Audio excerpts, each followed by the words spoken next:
Hello সবাইকে। কম্পিউটারের anatomy বা ভেতরের শারীরিক গঠন নিয়ে আমাদের আজকের এই দারুণ ভিজুয়াল এক্সপ্লেনারে আপনাদের স্বাগত। জাস্ট ভাবুন তো, একটা সাধারণ মেশিন কিভাবে এত জটিল সব কাজ চোখের পলকে করে ফেলে। আজকে আমরা ঠিক সেই বিষয়টা নিয়েই কথা বলবো। দেখব ডেটা বা তথ্য কিভাবে একটা মেশিনের বিভিন্ন অংশের ভেতর দিয়ে জার্নি করে। এই পেছনের গল্পটা কিন্তু সত্যি অবাক করার মতো। আমাদের চারপাশের এই হার্ডওয়্যারের জগৎটা খেয়াল করলে দেখবেন প্রযুক্তি কিন্তু রকেটের গতিতে বদলাচ্ছে। আজকাল ভয়েস কন্ট্রোল ডিভাইসের মতো কত নতুন নতুন উদ্ভাবন আমাদের নিত্যদিনের সঙ্গী হয়ে গেছে, তাই না? কিন্তু মজার ব্যাপার হলো, প্রযুক্তি যত আধুনিকই হোক না কেন, এর ভেতরের মূল হার্ডওয়্যার কনসেপ্টগুলো, যেমন ধরুন ইনপুট, প্রসেসিং, স্টোরেজ আর আউটপুট, এগুলো কিন্তু একদম আগের মতোই আছে। মানে মেশিনের বাইরের রূপ পাল্টালেও ভেতরের কাজ করার স্টাইল কিন্তু একেবারেই অপরিবর্তিত। তো আমাদের আজকের এই যাত্রার মূল রুট ম্যাপটা একটু দেখে নেওয়া যাক। ১. Input device, ২. মেমোরি ও স্টোরেজ ডিভাইস, ৩. মাদারবোর্ড ও পাওয়ার সাপ্লাই, ৪. প্রসেসর বা কম্পিউটারের মস্তিষ্ক এবং সবশেষে ৫. Output device. চলুন তাহলে শুরু করা যাক আমাদের প্রথম পর্ব। ১. Input device. এগুলোকে এক কথায় বলা যায় কম্পিউটারের ইন্দ্রিয় বা সেন্স। আচ্ছা, কিবোর্ড আর মাউসের কথা তো আমরা সবাই জানি, কিন্তু এই অত্যন্ত পরিচিত ডিভাইস দুটোর পিছনের ইতিহাসটা বেশ মজার। আমরা যে কিবোর্ড ব্যবহার করি তার কনসেপ্টটা মূলত এসছে একদম ক্লাসিক টাইপরাইটার থেকে। আর মাউসের কথা যদি বলি, প্রথম যখন এটা তৈরি করা হয় দেখতে একেবারে ইঁদুরের মতো ছিল বলেই এর নাম দেওয়া হয়েছিল মাউস। এই দুটো যন্ত্রই মূলত সিস্টেমের ভেতরে নির্দেশ বা কমান্ড পাঠানোর সবচেয়ে প্রধান হাতিয়ার। সময়ের সাথে সাথে মেশিনের তথ্য গ্রহণের পদ্ধতি কিন্তু আরও অনেক স্মার্ট হয়েছে। যেমন ধরুন ডিজিটাল ক্যামেরা আর ওয়েব ক্যামের কথা। এগুলো এখন রিয়েল টাইমে ভিজুয়াল ডেটা বা ছবি ক্যাপচার করে, যা আমরা প্রতিনিয়ত কমিউনিকেশন আর সিকিউরিটির কাজে ব্যবহার করছি। অন্যদিকে স্ক্যানার হলো এমন একটা ডিভাইস যেটা যে কোনো ফিজিক্যাল কাগজের ডকুমেন্টের হুবহু একটা ডিজিটাল কপি তৈরি করে মেশিনের ভেতরে সেভ করে রাখে। দারুণ, তাই না? ইনপুট ডিভাইসে কথা বলতে গেলে ওএমআর বা অপটিক্যাল মার্ক রিডারের কথা কিন্তু বলতেই হয়। এটা এক ধরনের স্পেশালাইজড ইনপুট সেন্স, যেটা এমসিকিউ পরীক্ষার খাতায় পেন্সিল বা কলম দিয়ে ভরাট করা ওই ছোট ছোট বৃত্তগুলো পড়তে পারে। এর সবচেয়ে বড় সুবিধাটা কি জানেন? এটা মানুষের ভুল করার সম্ভাবনা বা কোনো ধরনের পক্ষপাতিত্ব একেবারে জিরো করে দেয়, আর অত্যন্ত নির্ভুলভাবে পরীক্ষার খাতা মূল্যায়ন করতে পারে। এবার আসা যাক আমাদের দ্বিতীয় পর্বে। ২. মেমোরি ও স্টোরেজ ডিভাইস।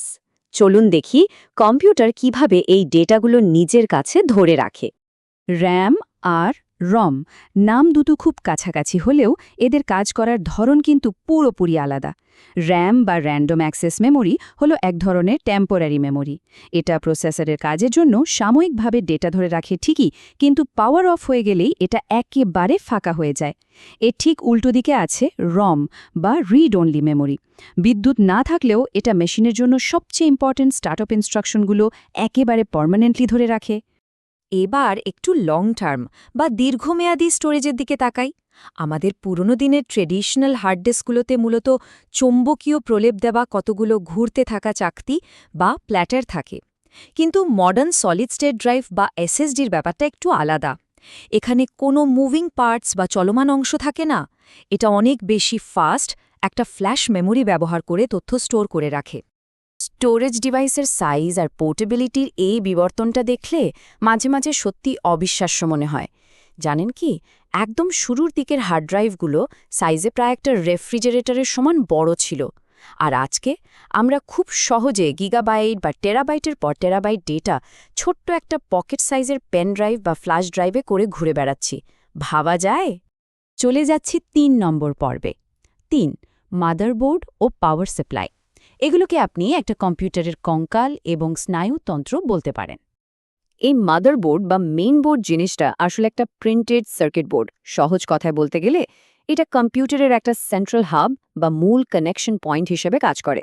প্রসেসর থেকে শুরু করে মেমোরি বা স্টোরেজ, মেশিনের প্রতিটি গুরুত্বপূর্ণ হার্ডওয়্যার কম্পোনেন্টের মধ্যে নিরবিচ্ছিন্ন যোগাযোগ আর বিদ্যুৎ প্রবাহ ঠিক রাখাই হলো এই মাদারবোর্ডের প্রধান কাজ।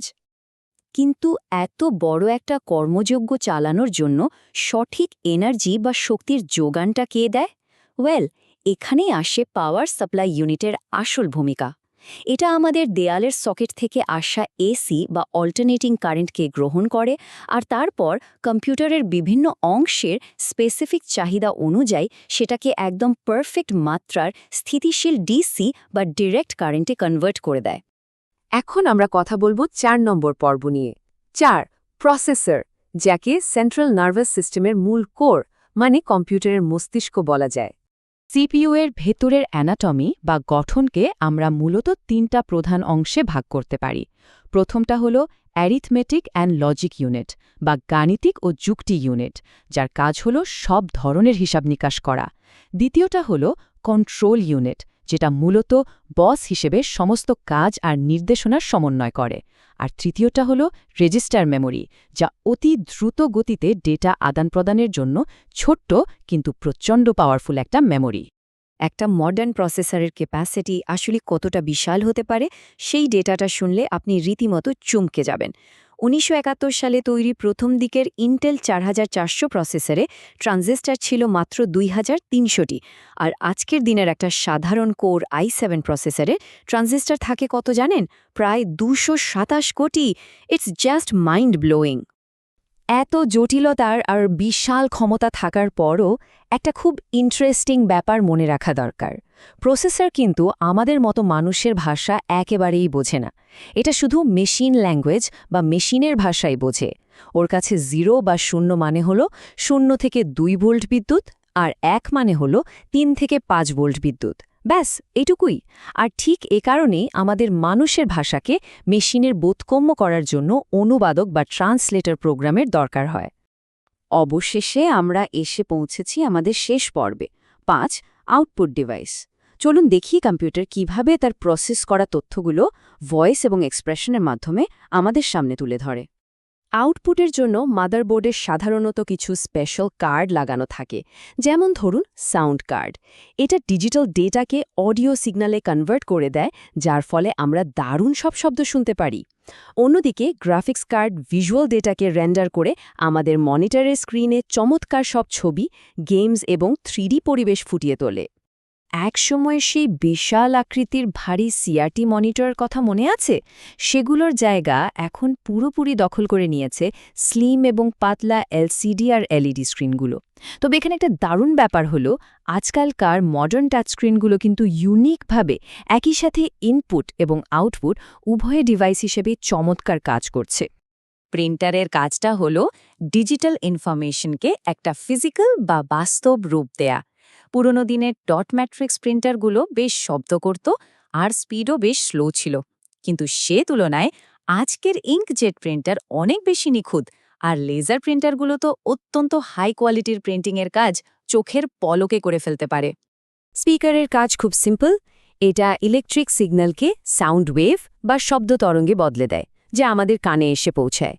আর মাল্টিমিডিয়া প্রজেক্টর, এটা এমন একটা ডিভাইস যা ছোট ডিজিটাল ছবি বা ভিডিওকে বহুগুণে বড় করে বিশাল স্ক্রিনে দর্শকদের সামনে প্রেজেন্ট করতে পারে। বড় কোনো সেমিনার বা মুভি থিয়েটারে তো আমরা এগুলো হরহামেশাই দেখছি। আজকের এই পুরো এক্সপ্লেনারে আমরা দেখলাম কিভাবে একটা বিশাল রুমের সমান হার্ড ড্রাইভ সময়ের সাথে ছোট হতে হতে আমাদের পকেটে জায়গা করে নিয়েছে, আর কয়েক হাজার ট্রানজিস্টর কিভাবে শত কোটিতে গিয়ে ঠেকেছে। প্রযুক্তির এই অবিশ্বাস্য আর সুপার ফাস্ট বিবর্তনের কথা মাথায় রেখে আজকের আলোচনার শেষে আপনাদের জন্য আমার একটা প্রশ্ন: ভবিষ্যতে কম্পিউটারের এই হার্ডওয়্যার, ইনপুট বা আউটপুট ডিভাইসগুলো আর কতটা কল্পনাতীত রূপ নিতে পারে বলে আপনার মনে হয়? একটু ভেবে দেখবেন। আজ এ পর্যন্তই।